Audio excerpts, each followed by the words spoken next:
பொள்ளாச்சி நகரத்தில் 177 கோடி ரூபாய் செலவு செய்து பாதாள சாக்கடை திட்டம் நிறைவேற்றப்பட்டது. திட்டம் நிறைவேற்றப்பட்டதனுடைய நோக்கம் மழைநீர், கழிவுநீர், பாத்திர பண்டங்கள் கழுவுகிற தண்ணீர் அனைத்தும் அண்டர் கிரவுண்டில் இருக்க குழாய்கள் வழியாக போக வேண்டும் என்பதுதான் பாதாள சாக்கடை திட்டத்தினுடைய நோக்கம். திட்டம் நிறைவேறி 4 ஆண்டுகள் முடித்து விட்டதாக ரெக்கார்டில் இருக்கு. பார்த்தீங்கன்னா இப்போ இங்கே தண்ணி 100 HP தண்ணி போயிட்டு இருக்கு. அப்போ இதுவரைக்கும் வீட்டு இணைப்பே தரல. திட்டத்தை முழுமையாக முடக்கி வைத்திருக்கிறார்கள். முறையாக வீட்டு இணைப்பு தராதனால் கழிவுநீர் எல்லாம் சாக்கடை வழியாக ஓடுவதால் எலி, பெருக்கான், விஷஜந்துக்கள், கொசு, ஈ போன்றவை பெருக்கமாகி மக்களுக்கு சுகாதார கேடு ஏற்படுகிறது. பாதாள சாக்கடை திட்டத்தினுடைய நோக்கம் பாழ்படுத்தப்பட்டிருக்கிறது. உடனடியாக பாதாள சாக்கடை திட்டத்துக்கு அனைத்து வீடுகளுக்கும் இணைப்பு கொடுக்க வேண்டும். 3 ஆண்டு காலமாக இதுவரைக்கும் எவ்வளோ இணைப்பு கொடுத்துருக்காங்கன்னா சுமார் 5000லேருந்து 6000 இணைப்பு தான் கொடுத்துருக்குறாங்க. சட்டசபையில் இதை பற்றி நான் பல முறை பேசி நேரு அமைச்சர் 3 மாதத்தில் கொடுத்து முடித்துவிடுவார்கள், 3 மாதத்தில் கொடுத்து முடித்துவிடுவார்கள் என்று 3 வருஷமாக அதான் பேசிட்டு இருக்காரு. ஆனால் பொறுத்து பார்த்துட்டு முடியாத சூழ்நிலை இன்றைக்கி நாங்கள் தெருவில் இறங்கி வந்திருக்கிறோம். அது ஏன் பாதாள சாக்கடை இணைப்பு தர முடியவில்லை என்றால் ஒவ்வொரு வீட்டு இணைப்புக்கும் 50,000 ரூபா கொடு, 1 லட்ச ரூபா கொடு என்று ஏழை எளிய மக்களை, குடிசையில் வசிக்கிறவர்களை, சாதாரணமானவர்களை, வாடகை வீட்டில் குடியிருப்பவர்களை 50,000 கொடு, 1 லட்சம் கொடு, 30,000 கொடு, 40,000 கொடுனா யாரும் அதை கொடுப்பதற்கு முன்வருவதில்லை.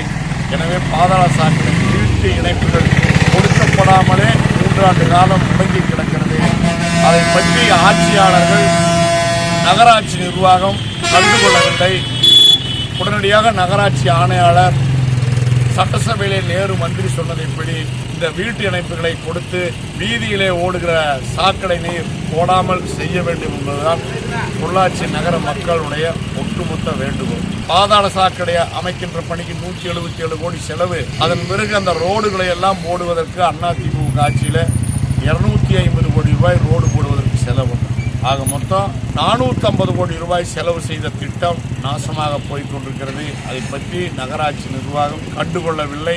மக்கள் மன்றத்திலே அதை எடுத்துச் சொல்லி விரைவில் மக்களை ஒன்று திரட்டி நகராட்சியை எதிர்த்து போராட வேண்டிய சூழ்நிலை இன்றைக்கு ஏற்படும்.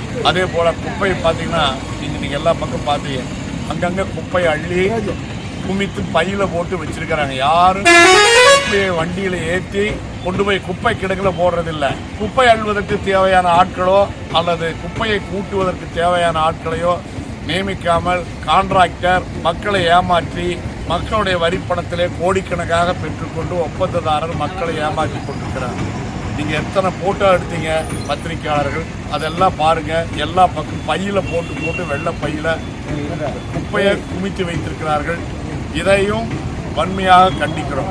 பொள்ளாச்சி மக்கள் தூய்மையாக வாழ்ந்து பழகியவர்கள் இன்றைக்கு அசுத்தத்திலேயே இருக்க வேண்டிய சூழ்நிலை ஏற்பட்டிருக்கிறது. அதே போல பொள்ளாச்சி தேர்வுக்கு காய்கறி மார்க்கெட் நம்முடைய கிருஷ்ணகுமார் அவர்கள் சேர்மனாக இருந்தப்போ ஒவ்வொரு கடையாக நாங்களே போய் கடைக்காரர்கிட்ட வேண்டுகோள் வைத்து நீங்கள் கடையை காலி பண்ணி கொடுங்க, நாங்கள் கடையை விஸ்தீரணமாக கட்டி தரைத்தளம், 1 மாடி, 2ஆம் மாடி என்று கட்டி விசாலமான அளவில் கடைகள் தருகிறோம். உங்களுக்கு கடைகள் கொடுத்து போக மீதி கடையில் வாடகைக்கு தர்றோம். அதே போல் வாகன நிறுத்துமிடங்களும் தனியாக ஒரு தருகிறோம்.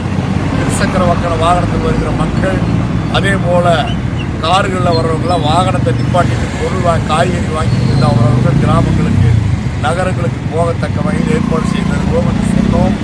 ஆட்சி மாற்றம் ஏற்பட்டு விட்டது. அதற்கு பிறகு இவங்க நகர சீட் போட்டு கடை கட்டிக்கிறாங்க. கட்டின கடையையும் 1.5 ஆண்டு காலத்துக்கு முன்பாக ஒருவனுக்கே ஏலம் விட்ட மாதிரி பாங்கு பண்ணி அதை ஒருவனுக்கே கொடுப்பதற்கு முயற்சி பண்ணாங்க. நாங்கள் தலையிட்டு நகரமன்ற அனைத்து நகராட்சிகளுடைய ஆணையாளரிடத்தில் புகார் செய்து அதை தடுத்து நிப்பாட்டினோம்.